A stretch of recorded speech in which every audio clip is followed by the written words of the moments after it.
Sorry guys, all the excitement downstairs. We might have had a little something to do with those technical difficulties. I have to welcome Greg Bertish, a friend of Expresso, yes, and of course a big wave surfer who we love, and our current South African life-saving surf ski masters champion, who is putting all of that aside to hop into this tiny little obby, and he is going to be taking on something very special this weekend.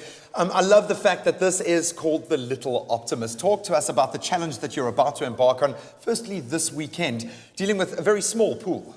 Very small pool with a very small boat in it, in a large area in the waterfront. We're just trying to get as much publicity for the Children's Hospital Trust, and we're going to be raising funds and awareness for the children in hospital. So I'm going to be sitting in the boat for 24 hours, and people are going to be donating with SMSs, via SMS and SnapScan and online, and I'm going to be trying to rally the troops in the waterfront and at the restaurants and everything to just donate as much money and win some prizes, and they're going to come and find the Little Optimist in the waterfront, take a selfie, and then you stand a chance to win this awesome weekend getaway with spa treatments and everything. Yeah. So that's the positive side of this adventure. Of course, there is the flip side. This is a precursor to a very big challenge. 200 kilometers out in the open ocean in this little bathtub.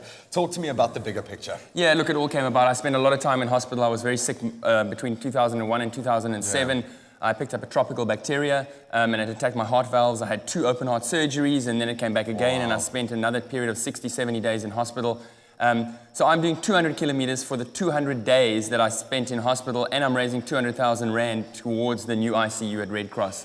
I think we know this is how your brain works, but why? Why do that? What was the drive behind it? I just spend so much time with these little kids in hospital now, and I work with them a lot, and I've been through it. I had a passion for the ocean, for the sea, and that got me out of hospital every time. These little kids come from literally nowhere in the Transkei or in the Cape Flats, and they've got no passion, they've got no desire to live and get better. So I'm trying to find something, and that's why we're setting up this Little Optimist, which is a perfect sort of metaphor and vehicle for them to see themselves as the Little Optimist.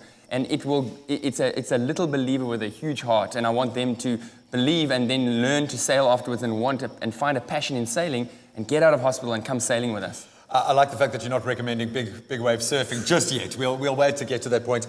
I can't imagine this on a big wave, though. What are you nervous about? It's fine in a little paddling pool, but out in the open ocean, there are a lot of unknowns. What makes you nervous, man?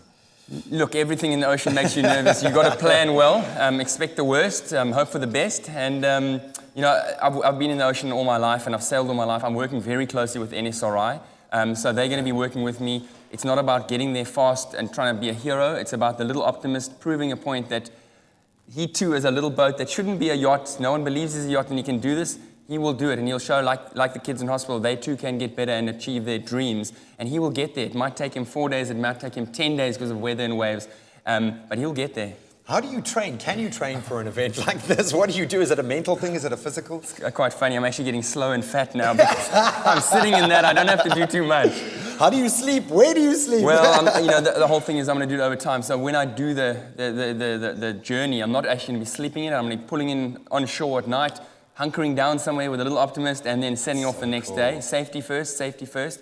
Obviously, in the waterfront, I've got to stay there overnight, so I will be relaxing in my recliner there. My brother, I hope there are enough people to keep you awake for the full 24 hours. We love what we're doing. We love what you always do. Thank you so much for being that shining light, and good luck, man. I don't know what the official seafaring term is, but we wish you all the best of luck. Bon voyage. Bon voyage. Man, I wish we had a bottle of champers to smash on this.